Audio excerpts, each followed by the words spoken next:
Gilas practice tayo at present ang karamihan sa ating mga Gilas players. Konting light practice na muna para sa mga present habang paparating pa sina AG Edu, Brownlee at iba pa na kukumpleto sa ating Philippine National Basketball Team. Ito pa ang bagong update sa Gilas. Renza Bando, Xavier Lucero, Troy Rosario at RG Abarrientos kasali sa Gilas pool ni Coach Tim Cone. Kita natin sa video nandyan sina Chris Newsam, Carl Tamayo, CG Perez at iba pa na maaga sa Gilas practice. Ongoing pa ang PBA. Karamihan sa mga Gilas local players natin ay naglalaro pa nga sa liga, kagaya na lamang ni Calvin Oftana ng Talk and Text, Junmar at CG Perez ng SMB, Japet Aguilar, RJ Malonzo, Scotty ng Ginebra. Present nga rin si Dwight Ramos, mukhang excited na sa FIBA Asia Cup. Mabuti na lang at sa third window pa lamang ay nasabi na ni Coach Tim na bahagi yon ng kanilang preparasyon sa FIBA Asia Cup. Kita naman natin, babad na babad si AG Edu sa laro. Kitang kita na nag-a-adjust pa lamang ito. Kay Soto, sinabi na ni Coach Tim Cone na kasali siya sa trip sa Jeddah. Siya ang magiging cheerleader ng ating team at maganda na rin yun, at nang sa ganon ay maging updated si Kai sa laro ng Gilas. Alam na alam niya kung ano ang nangyayari sa team.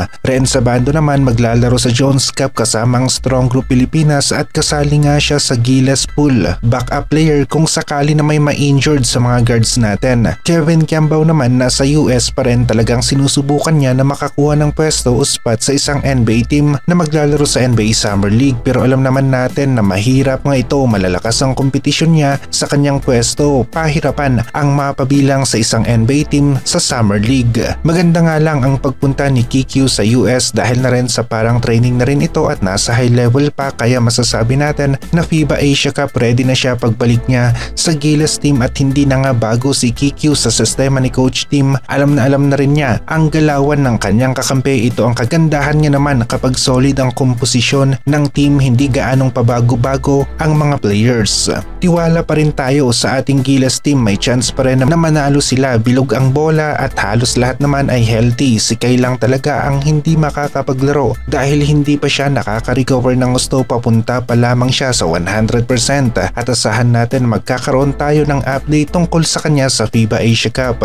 Kushigaya Alphas naman, nakita natin ang kanilang schedule at sa October na nga ang kanilang first game. Posible na baka makapaglaro na si Kai dito at sakto naman sa Nobyembre ay FIBA World Cup qualifiers first window naman. Walang update kay QMB, mukhang hindi yata qualified na maging local player ng Gilas dahil tahimik ang FIBA at SBP, at kung sa pagbirika lamang ng dokumento ay tapos na sana ito dahil na rin sa ilang buwan na rin ang lumipas, pero wala pa rin talagang lumalabas na update tungkol sa kanyang eligibility, kung pwede ba na makapaglaro siya bilang local ng Gilas team. Magpapalakas sana ng rotation ng mga big si QMB kasama sina AG Edu at Junmar sa FIBA Asia Cup, pero sayang talaga hindi siya kabilang sa lineup ngayong FIBA Asia Cup. Mukhang hindi yata qualified, pero gusto pa rin natin na malaman yung update galing nga sa FIBA at SBP mismo. Abala nga rin ng Senado at hindi nila naasikaso si Benny Boatwright, hindi pa naturalized player ng Gilas. Hindi umabante ang pagproseso ng kanyang mga papel sa Senado sa dami ng mabibigat na kaso na inaasikaso ng mga ito.